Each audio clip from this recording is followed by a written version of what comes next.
오늘 하나님의 말씀은 마태복음 10장 16절로 22절까지입니다. 제목은 지혜롭고 순결하라.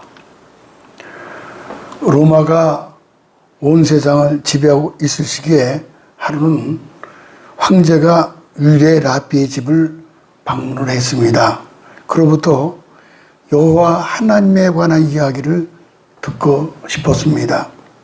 그래서 라비는 창세기 1장의 천지창조와 2장의 인간창조에 대해서 강론을 했습니다. 한참 듣고 있던 로마 황제는 라비의 말을 잠시 멈추게 한 뒤 이렇게 질문을 했습니다. 아니, 하나님께서 아담을 깊이 잠재워 놓고 허락도 없이 갈비뼈 하나로 취하여 갔다고 했는데 그게 사실이라면은 하나님은 분명히 도적이 아니겠소? 이러는 거예요. 그때 곁에 있던 라비의 딸이 옆에 있다가 이렇게 말합니다. 폐하, 신하 한 분을 잠시 빌려주십시오. 왕의 부하죠. 좀 어려운 문제가 있어서 그것을 좀 조사하려고 합니다. 그래서 황제는 웃으면서 그런 부탁은 부담이 가지 않으니 빌려주겠지만은 그 어려운 문제는 뭔고? 그렇게 질문했습니다. 그러자 라비의 딸은 폐하, 실은 어젯밤에 도적이 들어왔는데 금고를 훔쳐간 대신 황금 대접 하나를 두고 갔습니다. 그러는 거예요. 그래서 무슨 까닭으로 그러했는지 조사를 해보려고 합니다. 그때 황제가 그런 도적이라면은 내게도 왔으면 좋겠다. 그러더라는 거예요. 그랬더니 그 라비의 그 딸은 폐하 그러실 줄 알았습니다. 그 일은 아담의 일과 동일한 내용입니다. 그러더라는 거예요. 하나님께서 아담의 갈비뼈를 하나 훔친 대신 아름다운 여인 하나를 남겨놓고 갔다는 그런 뜻입니다.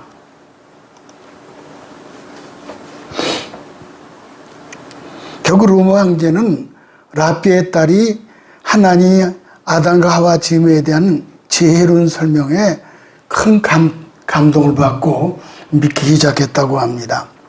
성경에 비둘기는 순수한 동물이고 뱀은 하와를 꿰어 선악과를 따먹고 범죄하게 만드는 사단적인 동물입니다. 뱀과 비둘기는 동물이 어울리지 않는 이미지인데 이 둘을 함께 닮으라니까는 좀처럼 이해하기 어려운 대목입니다. 한 뱀과 비둘기를 좀 볼까요? 뱀이 얼마나 저렇게 가까이 찍으니까 징그러워야 돼. 근데 주님은 제자들을 세상으로 전도하도록 파송하시면서 이 두 가지를 다 갖추라고 말씀하십니다. 예수님은 뱀같이 지혜롭고 비둘기같이 순결하라고 하시면서 늑대가 가득한 세상으로 파송을 하신 것입니다. 이 그림이 참, 늑대가 저렇게 표현하잖아요. 거기다 이제 우리를 파송하는 거죠. 제자들을. 오늘 크게 셋으로 또 보게 되면은, 첫째는 제자들은 뱀같이 지혜로워야 한다.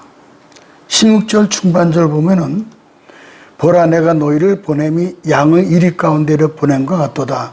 그러므로 너희는 뱀같이 지혜롭고, 여기서 말하는 지혜는 NIV 성경에 보게 되면은 세어로서 자몬의 지혜 혹은 솔로몬의 지혜, 위즈덤하고는 다릅니다. 달라요, 이 지혜가. 그래서 이것을 영리하게 보인다, 약삭 빠른다는 뜻입니다. 세어라는 그 단어가. 그 일종의 꾀로서 임기응변이지 참 지혜는 아닙니다. 어쨌든 세상에 지혜로운 동물도 많이 있는데 왜 하필 뱀을 사용하셨을까? 그것은 뱀이 가지고 있는 특성이 있기 때문입니다. 그래서 그 뱀을 먼저 이해를 해야 합니다.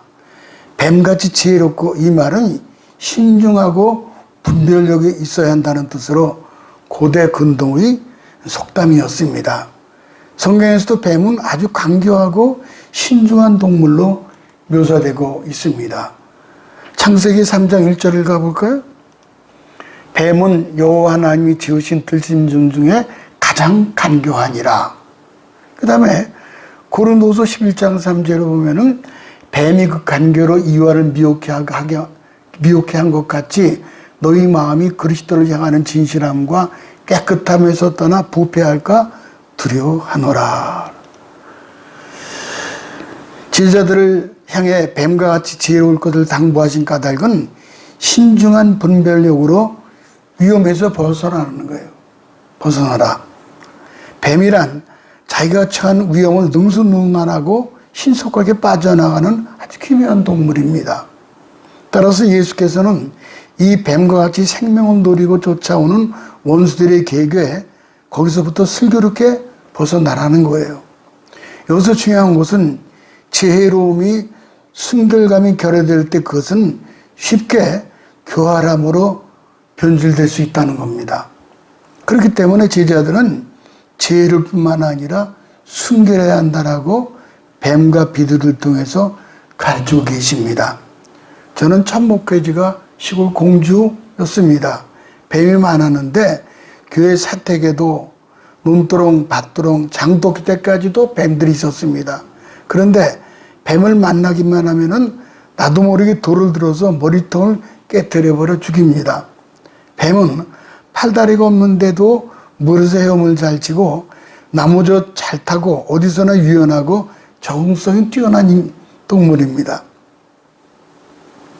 그래서 비록 제자들은 양과 같이 연약하지만 뱀과 같이 어떤 상황에서도 유연하게 대처하라, 그런 뜻입니다. 이것이 성경에 가장 먼저 등장하는 동물이 뱀인데 사탄의 도구가 되어서 아담과 하와를 타락하게 했습니다. 그래서 배를 땅에 대고 기어다니는 저주받은 동물이 되었습니다. 뱀은 뼈가 없는 것처럼 유연하게 행동을 합니다. 겉으로 보여서 그 속의 모습을 잘 드러내지 않습니다. 전도자들은 이렇게 유연해야 한다는 뜻입니다. 속에는 불같은 복음을 품고 있지만 겉으로는 세상 사람들을 만나서 그들을 보듬어야 합니다. 그들과 함께 할 때 그들을 품을 수 있고 그들과 어울릴 수 있는 그런 사람이 되어야 복음을 전할 수 있죠. 뱀은 1년에 한 번씩 허물을 벗습니다. 이 그림 볼까요? 저기 뱀이 허물을 벗는 거예요. 그리스도인들도 뱀처럼 부정한 허물을 주기적으로 벗어야 합니다. 그래서 자신을 돌아보아 정결하게 하고 어떤 상황에서도 늘 순결한 모습을 가져야 합니다. 뱀은 조용히 낮은 자세로 또 기어다닙니다. 배를 대고 다니니까 그 이상 낮아질 수가 없죠. 우리가 인간관계에서 보면은 다수가 조용히 앉아 있는데 몇몇 소수가 일어나 소리를 지릅니다. 시끄러운 소리를 통해서 타인에게 상처를 줍니다. 제자들은 조용하게 침착하게 자세를 낮춰야 합니다. 전도는 말 잘하는 사람이 하는 것이 아닙니다. 지혜로운 사람이 전도를 하는 거예요. 순결한 사람이 전도합니다. 말을 변사처럼 잘한다고 해서 하나님께서 그를 통해 복음을 전하는 그 기쁜 소식을 전해주지는 않습니다. 말을 더듬는 사람이라도 그 속에 진실이 있고 오늘 말씀대로 지혜가 있고 혹은 또 성결함이 있다고 하면은, 그리고 영혼에 대한 사랑이 있다고 하면은 하나님 그를 사용하셔요. 어느 교회에서 전도왕이 탄생을 했습니다. 그 전도왕이 탄생했는데 그분이 말더듬이었다고 합니다. 참 신기하죠. 19절 또 가볼까요? 보면은 너희를 넘겨줄 때 어떻게 또는 무엇을 말할까 염려하지 말라. 그때 너희에게 할 말을 주시리니 말하는 이는 너희가 아니라 너희 속에서 말씀하시는 이 곧 너희 아버지의 성령이시니라. 아멘. 그러니까 우리가요, 어떻게 무엇을 how 방법 what 무엇을 어떻게 또는 무엇을 전할지 그거 걱정하지 말라는 거예요. 성령 충만하게 되면 성령이 그때마다 말씀을 하셔요. 성결교 부흥사 이성복 목사님 계십니다. 아주 수염이 나신 분인데 이런 분이세요. 이성복 목사님 아주 유명한 분이에요. 이분이 6.25 당시 공산당에서 공산당에게 체포되었을 때 공산당원이 하는 말이 너 천당 봤냐? 그래 물었습니다. 그래서 목사님은 천당 본점은 못 봤어도 지점은 봤어. 그래 대답하더라는 거예요. 그 공산당원은 그 지점이 어떻게 생겼어? 그랬더니 그 이성범 목사님이 그 지점은 내 마음에 있어. 그래 대답하더라는 거예요. 그러니까 내 마음의 평안, 하나님 나라가 임한 거죠. 초막이나 궁궐이나 내 주에서 모신 것이 그 어디나 한나라. 그러니까 목사님의 마음속에 그 하나님 나라 본점의 지점이 내려앉은 거예요. 그래서 이 공산당원이 예수님이 말 잘한다라고 하면서 석방해 줬다고 합니다. 또 한 분은 최봉성 목사님 계십니다. 이분은 예수 천당하고 외치고 다니던 전도자로 유명하신 분입니다. 다 두 분 다 아주 그냥 눈매도 그렇고 대단한 분이 아주. 평양 시내에서 찬송을 부르며 전도를 하는데 공산당 보위부원이 왜 밤낮 떠들고 야단이냐? 야단을 치는 거예요. 전도를 하느냐 하고 제지를 했습니다. 이때 최 목사님은 나만 떠듭니까? 자동차도 떠들고 있지 않소? 그러더라는 거예요. 그러자 보위부원은 자동차는 사람들을 치지 않으려고 경적 소리를 내는 건 아닙니까? 근데 목사님이 나는 지옥 가지 말라고 경적을 이룬 중입니다. 그러더라는 거예요. 참 대단한 분들이에요.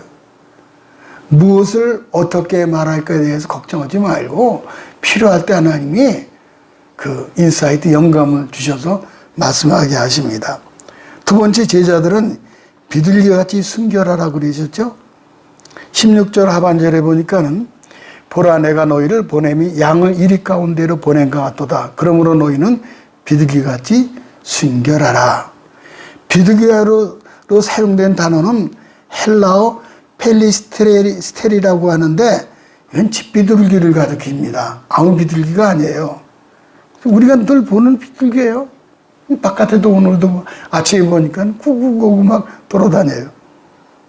집비둘기는 주인에게 아주 충성스럽습니다.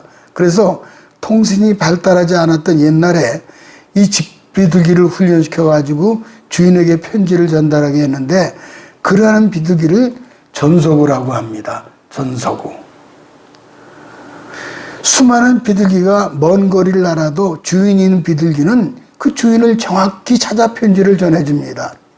그러므로 비둘기처럼 순결하라는 말씀은 온순해라, 순전해라, 또 평화로라 그런 뜻도 있지만은 이 세상과 뒤섞여 살다가 주인을 잃어보지 않고 비둘기처럼 주님 한 분에게만 충성한다 그런 뜻을 갖고 있습니다. 여기서 순결은 도덕적인 순결은 물론이거니와 영적인 순결로 충성을 뜻합니다. 순결하라는 말은 부패한 것에 혼합되지 않으며 오염되지 않은 순수한 상태를 가리킵니다. 순전함이 지혜로움과 결합되지 않을 때 어리석음과 무지로 전락하고 맙니다. 그래서 호세아 7장 11절에 보니까는 이렇게 말씀하시죠. 에브라임은 어리석은 비둘기같이 지혜가 없어서 그랬어요. 그러니까는 이 말이 무슨 뜻이에요? 비둘기는 순결을 상징한다 그랬잖아요. 그런데 그 순결이 지혜로움과 결합되지 않을 때는 어리석음과 무지로 전락해서 그래서 호세아에서 보면은 어리석은 비둘기 같다 그렇게 말씀하신 겁니다. 그러므로 뱀 같은 지혜로 무모한 핍박을 피하고 비둘기 같은 순결로서 핍박에 굴하지 않아야 합니다. 유대 랍비들은 하나님에 대해서 순결하고 이교도에 대해서는 지혜로워야 한다라고 가르칩니다. 참 저렇게 잘 가르쳐요. 다시 한번요. 유대 랍비들은 하나님에 대해서는 순결하고 또 이교도들에 대해서는 지혜로워야 한다라고 가르칩니다. 그러니까 그렇지만 예수님께서는 이런 생각을 뛰어넘어서 모든 복음 전파자들에게 순결하고 지혜로울 것을 당부하십니다. 어떻게 하든지 간에 맡은 바 복음 전파 사역에는 이 두 가지를 반드시 가지고 나가야만 복음을 전파할 수 있습니다. 비둘기 상징의 유래는 창세기의 노아의 방주에서 찾을 수 있죠. 그 보면은 노아의 방주죠. 하나님이 대홍수로 심판하실 때 방주를 타고 살아남았던 노아와 식구들은 홍수가 끝나기만을 기다렸습니다. 홍수가 끝났지만은 아직 알 길이 없었어요. 노아는 것을 알아보기 위해서 비둘기를 방주에서 내어보내 알아봅니다. 비둘기는 집으로 돌아오는 귀소 본능이 있기 때문입니다. 바깥 세상을 나갔던 비둘기는 접촉할 곳을 찾지 못하고 다시 방주로 돌아왔고, 근데 그 입에는 감람새 잎사귀를 물고 있었습니다. 이 그림 보면은요, 여기 보면은 노아의 방주가 여기 있고, 이제 비둘기가 돌아오는데, 감람나무 잎새를 다 물고 있죠. 그것은 물이 빠져가지고 육지가 드러났다는 뜻이고, 이렇게 해서 비둘기는 희망과 평화의 상징이 되었던 겁니다. 이후에 예수님이 요단강에서 침례를 받을 때 보면은 마태복음 3장 16절을 가볼까요? 예수께서 침례를 받으시고 곧 물에서 올라오실새 하늘이 열리고 하나님의 성령이 비둘기같이 내려 자기 위에 임하심을 보시더니 하늘로서 소리가 있어 말씀하시되 이는 내 사랑하는 아들이요 내 기뻐하는 자라 하시니라. 이런 그림이에요. 참 그림이 참 잘 그렸네요. 하나님께서 계시를 전하실 때 하늘로부터 하늘이 열리고 빛에 쌓인 비둘기 형상으로 내려왔습니다. 그래서 비둘기는 성스러움, 순결, 안전, 평화 등 긍정적인 의미로 두루 쓰이고 있죠. 여기도 보면 삼위일체가 나오잖아요. 하늘의 소리서 가로되 내 이른 내 아들이 내 기뻐하는 자라. 성부 하나님, 그 다음에 성자 예수님 침례 받으시고, 그 다음에 성령 하나님께서도 내려오시는 그런 모습을 볼 수 있죠. 그래서 이제 평화를 상징하는 유엔의 깃발을 보게 되면은 이 세상에서 평화를 상징하는 비둘기를 넣게 된 겁니다. 솔로몬은 술람미 여인의 눈의 아름다움을 보고 비둘기 같은 눈이다라고 칭찬을 했습니다. 그래서 아가서 1장 15절 보면은요, 내 사랑하는 너는 어여쁘고 어여쁘다 내 눈이 비둘기 같구나. 솔로몬이 술람미 여인에게 이게 내 눈이 비둘기 같은 눈이다. 비둘기 같은 눈은 어떤 눈일까? 이 비둘기 눈은 초점은 오직 예수 주인에게만 맞춘다고 합니다. 오직 주인에게만. 여기저기 두리번거리지 않고 오직 자기의 주인된 솔로몬만 바라보는 그 눈을 칭찬한 겁니다. 그래서 예수님 비둘기같이 순결하는 것은 초점을 하나에 맞추고 살아가는 그 순수함을 뜻합니다. 비둘기는 짝을 잃으면은 다시 다른 짝을 찾지 않는다고 합니다. 그렇습니다. 우리의 신랑은 오직 지저스 크라이스트 예수님밖에 없습니다. 스펄전 목사님은 진리를 또 이렇게 표현을 했습니다. 콩을 먹고 사는 비둘기가 고기를 먹는 독수리를 부러워하는 일이 없고, 그렇죠? 비둘기는 콩을 먹고 사는데 독수리를 부러울 일이 뭐가 있어요? 고기 먹는 독수리를. 또 푸른 초장에서 풀을 뜨는 양떼가 짐승을 잡아먹는 사자를 부러워하지 않는다. 왜 그렇습니까? 먹는 양식이 다르고 사는 세계가 다르기 때문에 그렇다는 거예요. 그렇습니다. 하나님 백성이 되면은 세상 사람들과 먹는 양식이 달라지고 사는 세계가 달라요. 재치와 만남이란 두 친구가 똑같이 사랑이라는 처녀를 사랑했습니다. 재치하고 만남이 접근 방법이 달랐어요.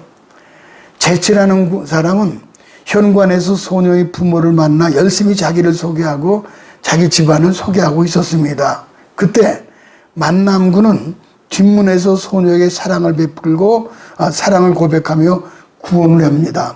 누가 결혼에 성공했겠습니까?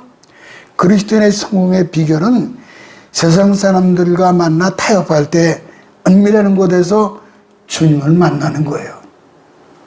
천년만년 만나도 유익될 것이 없는 사람은 그치고 예수님과 은밀한 만남에 우선순위를 둬야 합니다. 그러면 지혜와 순결함으로 인해서 우리 소원들이 하나씩 응답으로 돌아오는 것입니다. 마지막 세 번째 보니까는 세상의 양으로 살며 끝까지 견디면은 구원을 얻습니다. 둘로 나눠야겠습니다. 첫째는 양을 이리 가운데 보낸과 같다라고 했습니다. 아까도 읽었지만 16절 상반절에 보면은 보라 내가 너희를 보냄이 양을 이리 가운데로 보냄과 같도다. 이 그림 보세요. 저 이리가 얼마나 많아요. 그냥 목자가 있죠. 여기 또 목자가 여기 있고 그 양이 있단 말이에요. 본문에서 양과 늑대가 따로 쓰인 것이 아니라 나란히 함께 쓰였습니다. 헬라어 양 프로바타와 이리 루콘은 단수가 아니라 복수입니다. 이게 참 중요합니다. 그러므로 원문대로 직역하면은 양들을 이리들 가운데 보낸과 같도다 그런 뜻입니다. 사나운 이리가 한 마리가 아니라 여러 마리라는 것을 무엇을 말해줍니까? 이것은 악이 강성하며 집단화 세력을 갖고 있다는 것을 뜻합니다. 이 압도적인 악의 세력 앞에 저 참도자는 그저 약한 양물일 뿐입니다. 이리가 어떤 동물입니까? 자기보다 힘이 약한 짐승들을 잡아먹고 살잖아요. 그러나 악한 짐승들이라 해도 모두가 다 수순이 잡히지는 않습니다. 족제비나 살쾡이 같은 경우라면 틀림없이 공격적인 저항을 할 것입니다. 그래서 이리는 늑대는 양을 좋아하는 거예요. 왜냐하면 피 한 번 흘지도 않고 먹이를 얻을 수 있기 때문입니다. 그래서 예수님 제자들에게 뱀처럼 지혜롭고 비둘기처럼 순결하라고 말씀합니다. 그러니까 우리의 무기는 뱀 같은 지혜입니다. 임기응변 그때그때 할 수 있는. 물론 위주도는 아닙니다. 세우라고 하는 이제 그런 뱀이 가지고 있는 특성을 얘기하는 거죠. 그래서 예수님 제자들에게 뱀처럼 지혜롭고 비둘기처럼 순결하라고 당부하고 또 당부하신 거예요. 자, 요셉을 좀 한번 볼까요? 요셉을 보게 되면은 요셉은 애굽의 총리가 되어서 국정을 이끌었습니다. 그렇게 된 것은 순결했기 때문이죠. 요셉을 볼까요? 그림을 순결했기 때문입니다. 보디발의 아내의 끈질긴 유혹에도 넘어가지 않았습니다. 끝까지 성결을 지키고 마침내 총리가 되었습니다. 요셉이 이때 순결성을 지키지 아니했다면은 애굽의 총리가 될 수가 없습니다. 다니엘 역시 마찬가지죠. 비둘기의 순결함과 뱀의 지혜를 가진 사람이었습니다. 이제 여기 보면은 이제 그 사드락, 그러니까 이제 다니엘과 사드락과 메삭과 아벳느고 세 친구였죠. 근데 다니엘 역시 그 비둘기의 순결함과 함께 뱀의 지혜를 가진 사람입니다. 다니엘은 바벨론 포로로 있을 때 뜻을 정하여 왕의 진미와 포도주로 자기를 더럽히지 아니했습니다.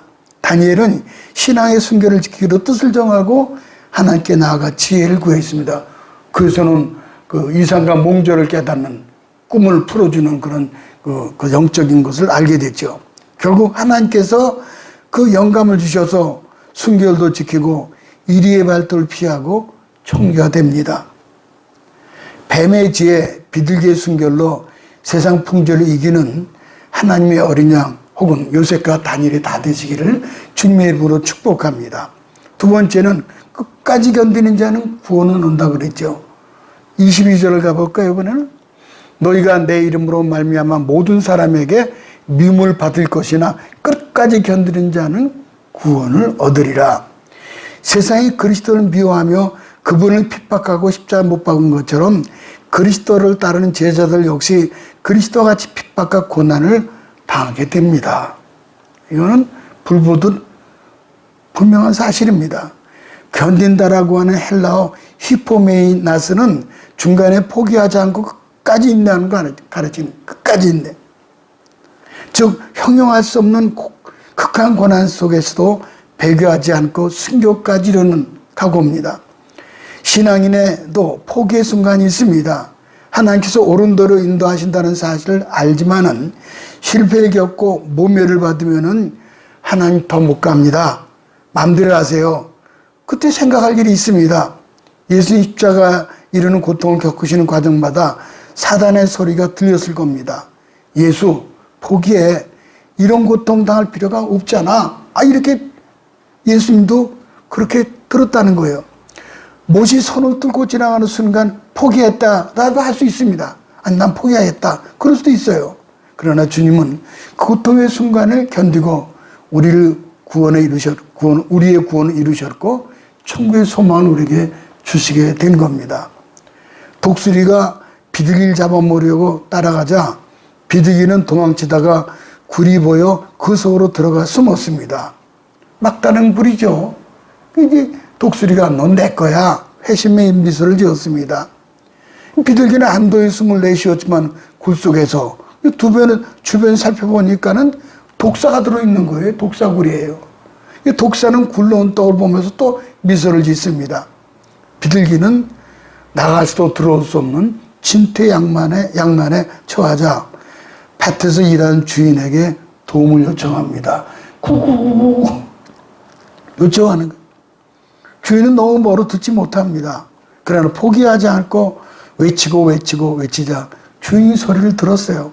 주인은 즉시 찾아와서는 독수리를 죽이고 독사도 죽여버립니다. 그리고 살아가는 비둘기를 죽음에서 구합니다. 우리 역시 지혜롭게 순결하게 살면서 구하고 찾고 드린다고 하면은 또 우리에게 주신 사명을 잘 감당한다고 하면은 하나님이 희한한 방법으로 우리를 구원해 주시고 하나님 자녀로 끝까지 지켜줄 줄로 우리는 확신합니다.